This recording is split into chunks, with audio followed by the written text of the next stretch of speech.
John Constantine, a Hellblazer podcast.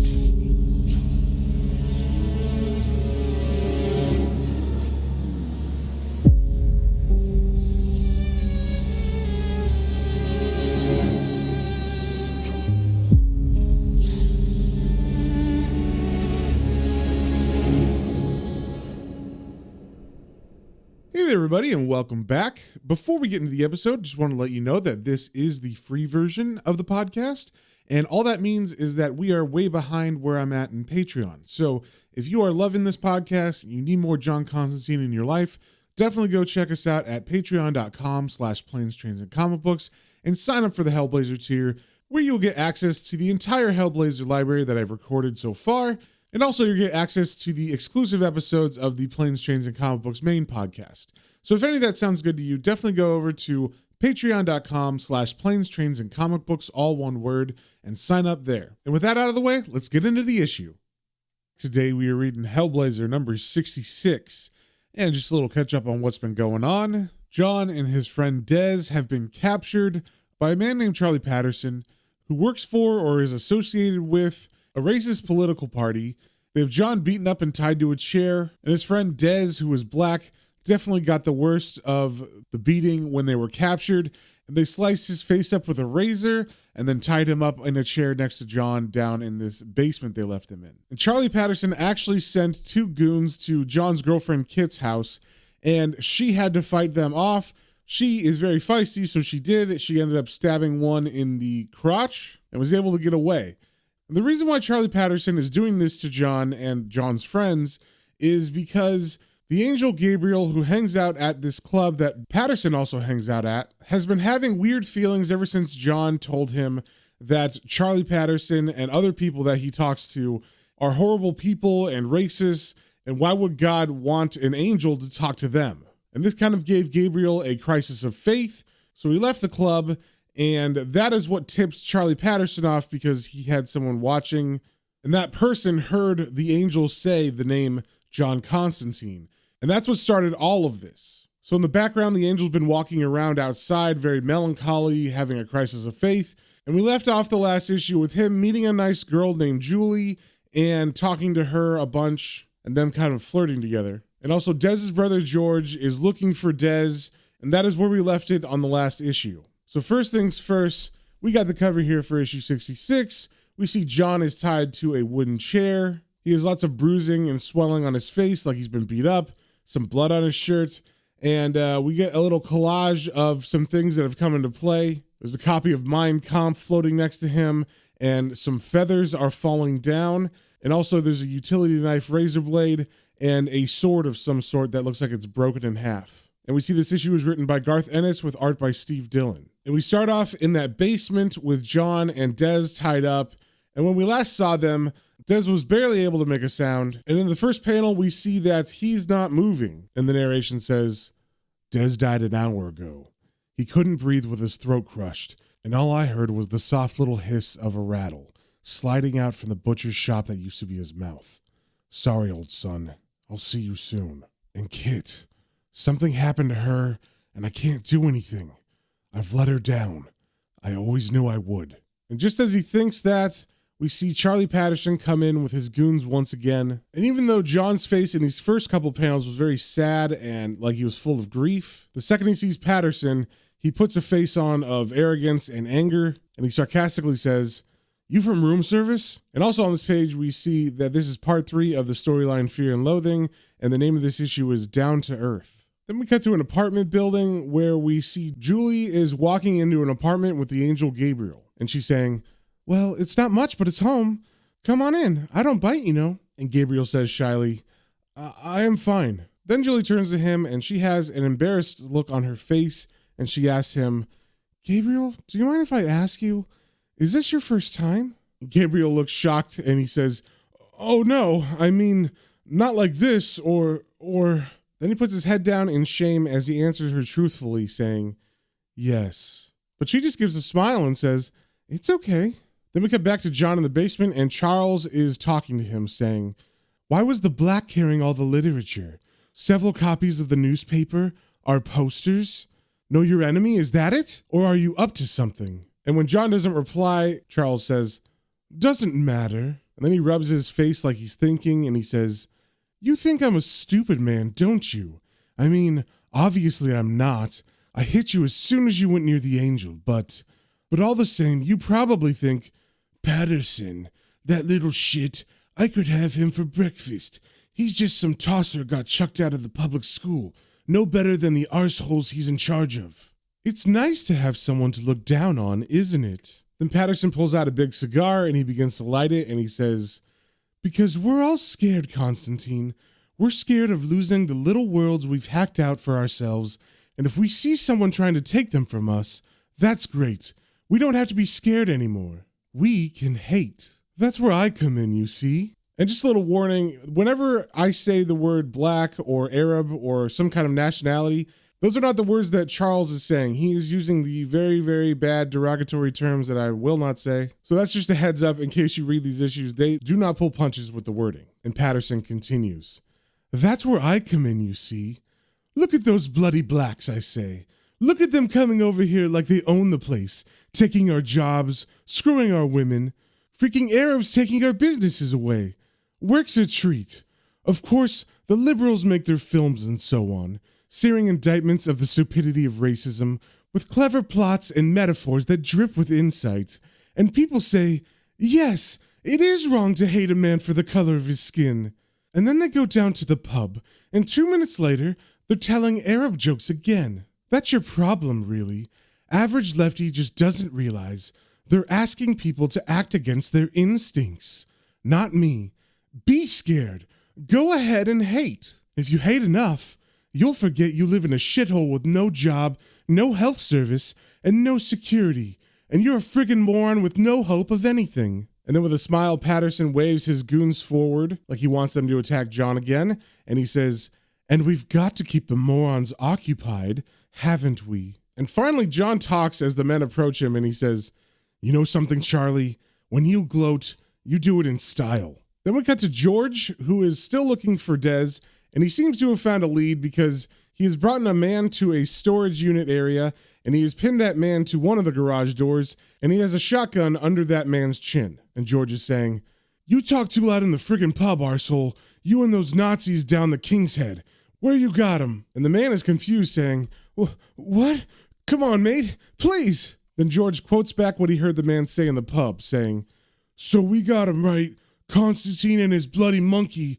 Frick the both of them. And then he leans in like he's serious and he says, I've been up looking all night and I want me brother. Where? And the terrified man says, Putney, Oldfield off the tracks, in the shed, at the bottom, I swear. And George turns the man around and he says, right. And the man who is now facing the garage door is now worried because he thinks he's going to get killed. And he says, don't kill me. And then we see George bring the shotgun down to rest behind the man's right knee. And George says, relax. So obviously he's about to blow that guy's leg off. Then we cut back to Julie's apartment and we see Julie and Gabriel having sex. She is on top of him and he is laying down on the bed. And as she's going to town, he is narrating saying, you never told me, Father. Didn't know. Could never have dreamed. She feels like heaven. And as Julie leans down to kiss his neck, he closes his eyes and he thinks, Father, oh my Father, what she does with her fingers. Then we hear Julie say, Gabriel. And as we turn to the next page, we get a full page splash image of not Julie on top of him, but instead the succubus demon Chantanelli. And she has ripped out Gabriel's heart. And she has a very evil look on her face. And as Gabriel realizes what's happening, Ellie says, do you like that? You better go now, Gabriel. And then she gets really close to Gabriel's face and he looks horrified as she says, your daddy wants a word. And then in an instant, he's gone, his body vanishes, and Ellie is left on the bed naked with his heart. And she says, got you, you bastard. Then we cut back to John, who is about to get beat by some baseball bats from Charlie Patterson's goons. But just before they begin to hit him, he says, all right, Charlie, why don't you stick your speeches back up your arse and tell me what you want with the snob? And Patterson turns around and says, hold on a minute, boys. I'm surprised you have to ask. You know this country's gonna turn nasty in a few years, Constantine. You can see the way it's heading. I may not be an expert on magic, but I know it helps to have some mystical clout in affairs of state. And John cuts in saying, and you can't clout much harder than a fallen archangel, can you? Charlie, you haven't a hope of corrupting him. How are you gonna do it? Get him to say the Lord's Prayer backwards? You're too late anyway. I've done it. He fell tonight. And upon hearing this, Charlie is very shocked and his eyes get super wide, and John continues. So you untie me and fetch me a silk cut, and I'll give him to you on a plate. And Patterson, who's still shocked to have the tables turned on him like this, decides to change the subject, and he kind of points towards Dez's body, and he says, you lot dump him, okay? I'll be in touch. And I think it's because he's trying to make sure that the men are out of the room as he makes a deal with John. So as the men take Dez's body out and go upstairs, Patterson walks over to John and says, if this is a wind-up, but John cuts him off saying, grow up. Then we cut to the outside of the shed where we see the goons putting Dez's body in the trunk of their car. And we see that there's another building just across from the field. And from inside that building, we see George is watching the men load his brother's body into their car. And from the look on his face, you can tell that he knows his brother is dead. Then we cut to heaven, and it seems Gabriel is being punished. We don't really see what's happening to him, but we see the after effects. So in these panels, we see his chainmail armor being torn to shreds and broken, along with his white tunic, and his sword is broken. And there are feathers that are floating down all over the place, as if his wings exploded and the feathers went everywhere. And in the first panel, we get a few dots of blood, but as the panels continue, the blood gets more and more and more. And Gabriel's narration says, what happens when your world ends? Your lover steals your heart, and your father casts you out, and you fall. Then we get a double-page spread of the falling of Gabriel as he plummets to the earth from a bright light that is heaven. We see that he is naked except for a loincloth that is made from the tatters of his tunic. He has 2 stumps on his back that used to be where his wings were. And as he falls, he is crying out in agony. Then we cut back to John and Charles Patterson, and John is putting on his trench coat after Patterson has untied him from the chair. And Patterson asks John, but why did you screw him up? What did you want with him? And John replies, none of your business. I'll get what I want from him, then he's yours. That's all you need to know. And then John lights a cigarette, and as he does, the narration says, and you'll be lucky if you get tuppence, you fat little bastard. You're going down, Charlie. You and as many of those boot boys of yours as I can manage. And if Kit's hurt, Charlie, I'll leave you alive when I'm finished. So Charlie walks over to the door as John is thinking this, and as he opens it up, all of a sudden, he is blown backward as a shotgun goes off and blows out his torso and back. And he falls to the ground, and George enters the room, and John says, George, for Christ's sake. And as George walks towards Patterson's body, he turns to John and says, I saw them putting Dez in the car, right? They freaking killed him. And John says to George, I know, son. I saw him too. But I had this bastard eating out of my hand there. I was going to take him and his whole pack of bastards to pieces. And as George gets to Patterson on the ground, who's still alive, he's kind of squirming and moaning a bit. George raises the shotgun to Patterson's head, and as he pulls the trigger, he says, screw you, Constantine. And then Charlie Patterson's head explodes. And then we get a couple panels of John and George staring at each other. And it looks like John is angry because his plans got messed up, but George just meets eyes with him and stares back coldly. And then he snaps and says, don't you ever freaking judge me. And then he just turns and walks out. And John is left staring at what's left of Charles Patterson's body. And as he lights his cigarette, he says, ah, shit. Then we cut to John in Kit's apartment, and he is getting yelled at by her as she says, no, I didn't call the police. Do you think I'm bloody stupid or something? And John's got his hands out in front of him like he's telling her to calm down, and he says, Jesus, all right, love.